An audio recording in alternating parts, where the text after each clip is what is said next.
नमस्कार, आप देख रहे हैं 4 PM और मैं हूं आपके साथ सिमरन। दोस्तों, पीएम साहब और उनके चाणक्य के साथ एक बड़ा खेल हमेशा से होता आया है। जैसे ही ये लोग बंगाल में इंटर करते हैं, इनके सारे दावे उल्टे पुल्टे शुरू हो जाते हैं और आज भी पीएम साहब के चाणक्य जी के साथ कुछ ऐसा ही हुआ है। पहले तो प्रेस कॉन्फ्रेंस ऐसी हुई कि पहले सवाल से ही चाणक्य जी हड़बड़ा उठे। फिर उसके बाद ममता बनर्जी ने ऐसा सवाल किया कि बीजेपी की सिट्टी पिट्टी गुम हो गई। पत्रकारों ने अमित शाह से पहले ही सवाल कौन सा पूछ लिया कि वो हड़बड़ा उठे और ममता का वो सवाल कौन सा है जो बीजेपी के लोग जवाब नहीं दे रहे हैं। इस पूरे मामले पे आपसे चर्चा करने वाले हैं। दोस्तों, बंगाल में 2026 में चुनाव होना है। यहाँ चुनावी सरगर्मियां अपने शबाब पे हैं। एक और जहां एसआईआर को लेके टीएमसी पूरा मोर्चा खोले हुए है और कल पूरे मामले को लेके अभिषेक बनर्जी ने सीधे इलेक्शन चीफ से मिलने वाले हैं और वोट डिलीशन सॉफ्टवेयर समेत एक नए सॉफ्टवेयर को लेकर चर्चा करने वाले हैं। दूसरी ओर आज केंद्रीय गृह मंत्री अमित शाह पश्चिम बंगाल पहुंचे। यहाँ पे उन्होंने एक प्रेस कॉन्फ्रेंस की और प्रेस कॉन्फ्रेंस का पहला ही सवाल ऐसा आया कि शाह जी झलझला उठे, क्योंकि पहली बार से सही से प्रेस कॉन्फ्रेंस में उनसे सवाल पूछा गया। पत्रकार ने सवाल पूछा कि 2014 के बाद आप पार्टी और एडमिनिस्ट्रेशन में बहुत सारे नियम लेके आए हैं। 75 साल की उम्र के बाद कोई भी लीडर या मंत्री हो, उसे मार्गदर्शक की भूमिका में जाना पड़ता है। अभी जो पार्टी या एडमिनिस्ट्रेशन में हाईएस्ट लेवल पे है, उसकी उम्र 75 साल हो गई है, तो उसे मार्गदर्शक की भूमिका में जाना चाहिए। इसमें अमित शाह झलझला उठे और कहा कि मैं आपको अलग से बुला के बताऊंगा। तुम बंगाल की चिंता करो, मेरी पार्टी की कोई चिंता ना करो। आप भी सुन लीजिए एक बार। चलो भाई, दूसरे कोई खड़े हो जाओ। गृहमंत्री जी नमस्कार, राजू चक्रवर्ती वर्तमान। मेरा 2 प्रश्न है। एक करो।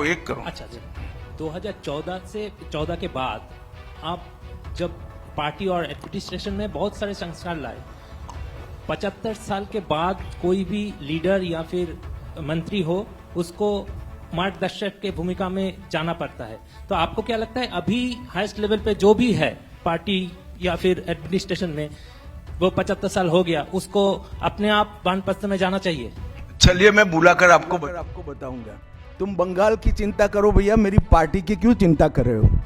देखा आपने कि सवाल का जवाब गृह मंत्री जी नजरअंदाज करना चाहते थे। आपको बता दें कि अगर बंगाल ना होता तो शायद कोई पत्रकार इस तरह के सवाल कर सकता था और अगर कर भी देता तो अब तक उसका इस्तीफा हो गया होता। हालांकि प्रेस कॉन्फ्रेंस में अमित शाह ने ममता बनर्जी पे सीधा निशाना साधा। उन्होंने कहा कि बंगाल में पिछले 14 साल से डर और भ्रष्टाचार का राज है। उन्होंने आरोप लगाया कि घुसपैठ रुकवाने के लिए बांग्लादेश सीमा पे बांट लगानी है, लेकिन ममता सरकार जमीन नहीं दे रही है। इससे बंगाल आतंकवादियों घुसपैठियों का सुरक्षित ठिकाना बन गया है। शाह ने कहा कि राज्य की जनसांख्यिकी खतरनाक तरीके से बदल रही है। ये सिर्फ बंगाल की नहीं बल्कि देश की सुरक्षा का मामला है। उन्होंने कहा कि चुन चुन के बांग्लादेशी घुसपैठियों को बाहर निकाला जाए। सुनिए आप भी अमित शाह ने और क्या कुछ कहा। बीएसएफ जब तक फेंसिंग नहीं होती है तब तक बीएसएफ सुरक्षा नहीं कर सकती है। बीएसएफ को भूमि देनी पड़ेगी फेंसिंग के लिए भारत सरकार को। मेरे स्तर पर मैंने 7 पत्र लिखे ममता बनर्जी को। ये 6 साल के अंदर 3 बार गृह सचिव यहां कर मीटिंग कर गए चीफ सेक्रेटरी से। मैं पूछना चाहता हूं तृणमूल कांग्रेस की सरकार को, जमीन देने में क्या डर है? कि आपकी कोई रिस्पॉन्सिबिलिटी नहीं है या आप घुसपैठ होने देना चाहते हो? और फिर भी नदी नाले जंगल कहीं से कोई घुसपैठिया आ जाता है, कहां आता है? सबसे पहले गांव के थाने और पटवारी के बगैर कोई रह सकता है? इसके डॉक्यूमेंट कौन बना रहा है? बंगाल सरकार बना रही है। देश भर से जो घुसपैठिए पकड़े जा रहे हैं, इनके पास से बंगाल के डॉक्यूमेंट, फर्जी डॉक्यूमेंट पकड़े जाते हैं। उन्होंने घुसपैठियों को अपनी वोट बैंक मजबूत करने के लिए राज्य सरकार की नीति के रूप में स्वीकार कर लिया है। इसलिए मैं कहता हूं कि तृणमूल कांग्रेस घुसपैठ नहीं रोक सकती।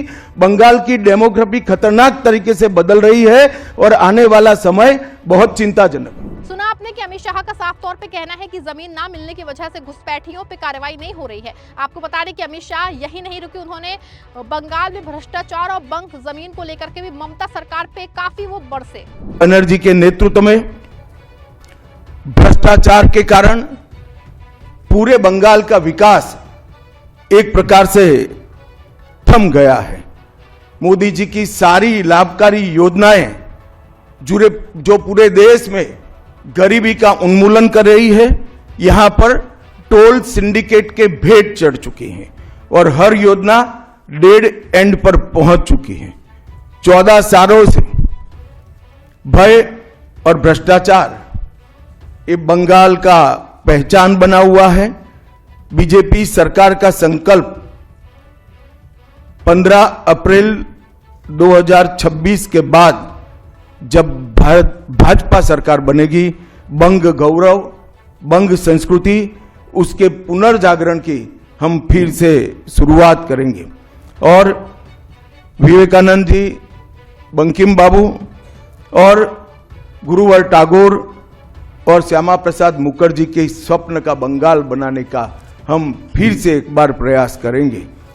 और आज मैं फिर से एक बार कहना चाहता हूं, भारतीय जनता पार्टी के लिए ये बंग भूमि बहुत पवित्र और बहुत मायने रखने वाली है, क्योंकि हमारी स्थापना, भारतीय जनता पार्टी की स्थापना, भारतीय जनसंघ की स्थापना यही बंग भूमि के बड़े नेता श्यामा प्रसाद मुखर्जी ने की है।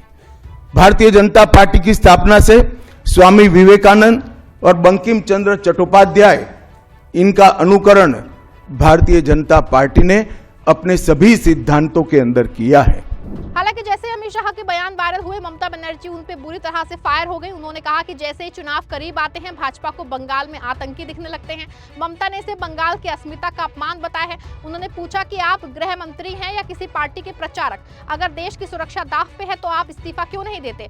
दीदी का तर्क सीधा है कि बीएसएफ केंद्र के अधीन है, इंटेलिजेंस ब्यूरो केंद्र के पास है, फिर भी घुसपैठ हो रही है। अगर वाकई आतंकी बंगाल में है तो ये अमित शाह की नाकामी है या उनकी चुनावी स्क्रिप्ट का हिस्सा? क्या बंगाल को बदनाम करके दिल्ली की गद्दी पे कब्जा करने का सपना देखा जा रहा है? उन्होंने पूछा कि जब पूरी मशीनरी बंगाल में आतंकी ढूंढ रही है, तब कश्मीर के पहलगाम में हमारे जवान और सैलानी क्यों मारे गए हैं? क्या सरकार की इंटेलिजेंस फेल हो गई है या फिर सारा ध्यान विपक्ष को कुचलने में है, जिससे सरहदें असुरक्षित हो गई हैं? बता दें आपको, ममता बनर्जी ने तो यहां तक कह दिया कि क्या पहलगाम हमला आपने कराया? ये सवाल सुन के भाजपा खेमे में सन्नाटा पसर गया है। ये सवाल उस दर्द से निकला है जो बंगाल के उन युवाओं का है जिन्हें आतंकी बता के निशाना बनाया जा रहा है, जबकि असली आतंकी कश्मीर और दिल्ली में धमाके कर रहे हैं। बता दें कि बांकुड़ा जिले के बिरसिंहपुर में एक रैली को संबोधित करते हुए ममता ने अमित शाह और प्रधानमंत्री नरेंद्र मोदी की महाभारत के खलनायकों दुर्योधन और दुशासन से तुलना की। ममता ने हर चुनाव से पहले शशुनार बांग्लादेश यानी कि समृद्ध पश्चिम बंगाल बनाने के बीजेपी के दावे का भी मजाक उड़ाया। उन्होंने कहा कि चुनाव में बीजेपी सोनार बांग्लादेश बनाने का दावा करती है। बीजेपी शासित सभी राज्यों में बंगाली बोलने वालों पे अत्याचार हो रहे हैं, वो सोनार बांग्ला कैसे बनाएंगे? ये विवाद जो है तब शुरू हुआ जब अमित शाह ने बंगाल को घुसपैठियों और आतंकवादियों का केंद्र बताया। ये राजनीतिक लड़ाई 2026 के बंगाल विधानसभा चुनाव से पहले और तेज हो गई है। अमित शाह इन दिनों बंगाल के 3 दिन के दौरे पे हैं, जबकि प्रधानमंत्री मोदी 20 दिसंबर को यहाँ आए थे। ममता बनर्जी ने रैली में एक और बड़ा खुलासा किया। स्पेशल इंटेंसिव रिवीजन के नाम पे बंगाल के करीब 1.5 करोड़ मतदाताओं के नाम काटने की तैयारी है। दीदी का आरोप है कि भाजपा का आईटी सेल आर्टिफिशियल इंटेलिजेंस का इस्तेमाल करके उन लोगों के नाम हटा रहा है जो भाजपा को वोट नहीं देते। उन्होंने सवाल उठाया है कि क्या चुनाव आयोग अब सिर्फ दिल्ली के इशारों पर काम कर रहा है? राजवंशी, मतुआ और आदिवासियों के नाम मतदाता सूची से गायब किए जा रहे हैं। ये बगावत है उन लोगों के खिलाफ जो अपनी मिट्टी के लिए लड़ रहे हैं। ऐसे में ममता बनर्जी ने अमित शाह के न सिर्फ सवालों को उनका जवाब दिया बल्कि खुद को मजबूत साबित करने में लगी। दोस्तों, आपको क्या लगता है कि अमित शाह देश की सुरक्षा से ज्यादा चुनाव पे ध्यान दे रहे हैं? क्या ममता बनर्जी के सवाल जायज है? अपनी राय कमेंट में लिखिएगा। खबर को लाइक और शेयर करिएगा।